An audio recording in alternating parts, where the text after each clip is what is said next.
বন্ধুরা, আসসালামু আলাইকুম।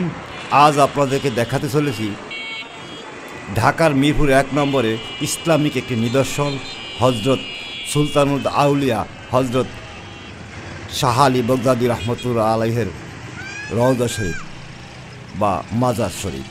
তার মেন গেটে আমি অবস্থান করছি। আপনারা দেখুন, এই মাজারের মেন গেট যেটা দেখছেন সেখান দিয়ে সবাইকে ঢুকতে হয় এবং পাশেই মেইন রোড, কাছাকাছি শহীদ বুদ্ধিজীবী, এর পাশেই আমাদের এই ইসলামিক নিদর্শন হজরত বগদাদী রহমতুল্লাহ আলাইহ।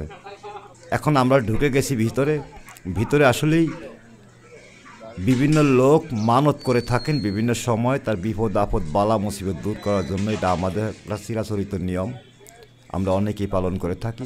সেই রওজা মোবারকের ভিতরে বিশাল মাঠ, কেউ কেউ খাবার তৈরি করে নিয়ে আসেন অথবা কর্তৃপক্ষ খাবারে রান্না করাতে সেখানে তৈরি করে সবাইকে দিয়ে থাকেন।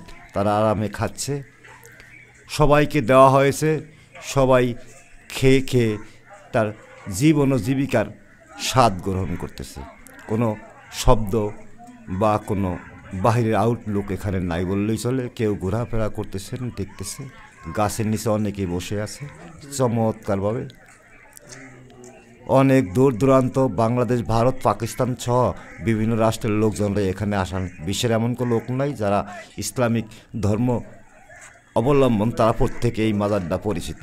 সকলেরই জানা যে একটি ইসলামিক নিদর্শন বাংলাদেশে আছে, তারই একটি সিস্টেম বা পদ্ধতিগত আমরা সেটা অনুসরণ করে থাকি। আমরা অনেকেই মাজারের প্রতি খুব ভক্ত। যারা এই মাজারের ভক্ত তারাই এখানে নিয়ে আসে। ইসলামিক দৃষ্টিকোণ থেকে সকলেই হযরত শাহ আলী বগদাদী রহমতুল্লাহ আলাইহিকে স্মরণ করেন এবং উনি একজন বিশেষ ব্যক্তিত্ব, তার মধ্যে কোনোই সন্দেহ নাই।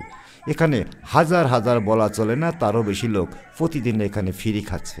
কোনো কেউ এত লোককে খাওয়ানো সম্ভব না। আল্লাহর কি নিয়ামত যে এই মাজারেই হাজার হাজার লোকের খাবারের ব্যবস্থা। পাশে আছে জিয়ারত করার জন্য মহিলাদের জিয়ারতি ব্যবস্থা, যেখানে মহিলারা উজু করবেন পবিত্র রক্ষা করেই তারাও মাজার জিয়ারত করতে পারবেন। পাশে আপনারা দেখছেন। এরপরও দেখুন দারুণভাবে গাছের নিচে সবাই বসে বসে খাওয়া দাওয়া করতেছে, কেউ দোয়া দোষ করতেছে, কেউ চুপ মেরে বসে আছেন। এখানে অনেক গাছ, শীতল গাছ, গাছে অনেক পাখি বসবাস করে।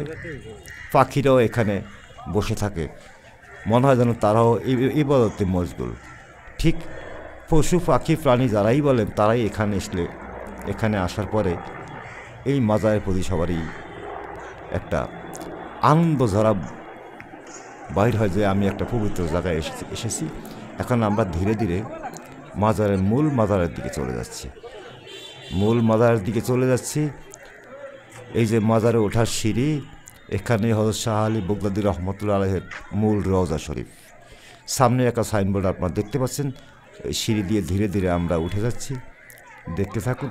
সামনে একটা বিশাল বৃক্ষ, তুলনা করা যায় না, বিশাল আকৃতির বৃক্ষ। এখানে আসলে অনেকেই শীতল ঠান্ডা অনুভব করেন। ঠিক মাজারের সামনেই অবস্থান। লোকজন উঠে যাচ্ছে ধীরে ধীরে, সবাই পৌত পবিত্র হয়ে এখানে ঢোকেন। এখানে অন্যমনা বা অন্য মনস্ক লোকেরা এখানে খুব কমই আসেন। যারাই ধর্মীয় দৃষ্টিকে লালন করেন তারাই এই মাজারে আসেন এবং মাজারে আসলে অনেকের অনেক ইচ্ছা পূরণ হয়। এটা আমরা অনেকেই জানি, অনেকেই বলেন।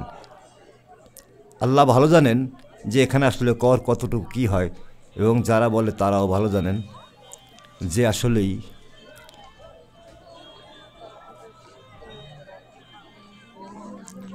এই রওজা শরীফের ভিতরে আমি আরেকটি গেট আছে বাইরে হওয়ার। যাক, এখন আমরা ওদিকে যাচ্ছি না, এই যে ভিতরেই আপনাদেরকে দেখাচ্ছি এই রওজা শরীফ। সামনে একটা গাছ, বিশাল আকৃতির বট গাছ আমরা দেখতে পাচ্ছেন। মানুষ হাঁটাহাঁটি করতেছে, সাথেই লাগোয়া একটি বিশাল আকৃতির মসজিদ। এখানে অনেকে ইবাদত মশগুল থাকেন সবসময়। এটা মাজার কর্তৃক, এই মাজারটা সম্পূর্ণই ঢাকা সিটি কর্পোরেশন কর্তৃক নিয়ন্ত্রিত। অনেক কর্মকর্তা আছেন যারা এটাকে দেখভাল করেন এবং দায়িত্ব নিয়ে কাজ করেন। এখানে ভণ্ডামি ছাগলামির কোনো কিছুই নেই, পরিচ্ছন্ন পরিবেশ, দারুণ। আপনি ইবাদত করে মসজিদে ঢুকলে আপনার জুতা জোড়াও রেখে দেওয়ার মতো ব্যবস্থা আছে, এখানে সব কিছুই পরিপাটি। সামনে বিশাল আকৃতির গাছ, ঠিক মাজারের সামনে এই দেখতে পাচ্ছেন। আমরা এখন চলে যাচ্ছি মসজিদের পাশ দিয়ে রওজা শরীফের দিকে চলে যাচ্ছি। মূল রওজা শরীফ সামনেই আছে।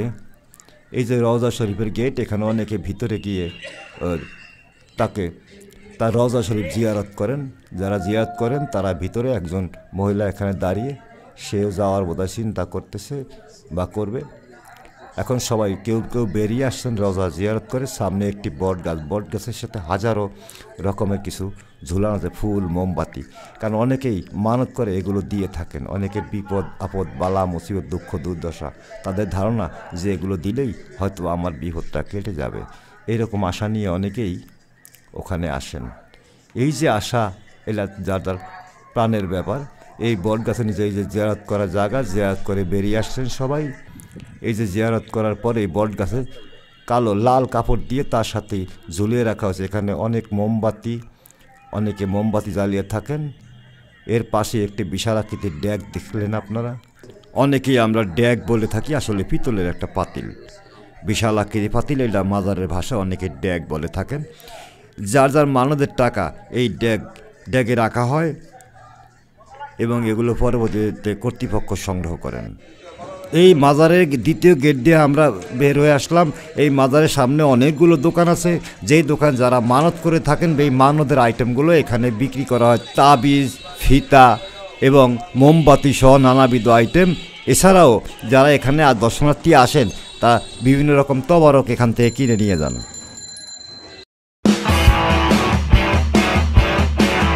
আপনারা দেখছেন KM নিউজ।